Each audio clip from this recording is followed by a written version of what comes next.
இப்படித்தான் எங்க ஊர்ல நடந்துச்சு. ஆத்தா மகளை முதலருக்கு அனுப்பிவிட்டு விடிய வரைக்கும் சேரை போட்டே கதவு கிட்ட உட்கார்ந்து இருக்கு.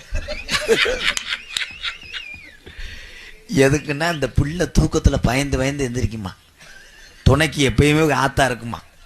அதனால 5 நிமிஷம் வெளியே சேரை விட்டு எந்திரிச்சு கதவை திறந்து பார்க்குமா. மருமைய இந்த கண்டாலி மகன் நம்ம நிம்மதியா திறந்து பார்த்துட்டு சொல்லியிருக்கு, பிள்ளை பயப்பிள்ளையா போ. அவன் நீ பார்த்து எனக்கு பயமா இருக்கு. அவன் சொல்லியிருக்கான், அதான் போங்க தாய் அப்படின்னு இருக்கான். இருக்கட்டும் போ, நான் உங்களுக்கு விடிய விடிய துணைக்கி இருக்கேன். இந்த இதுக்கு புரியலை, ஏன் துணைக்கி இருக்கேன்னு மருமையும் கேட்டிருக்கேன். விருந்தாடி உரம் போயிட்டாக உங்களை விட்டுட்டு,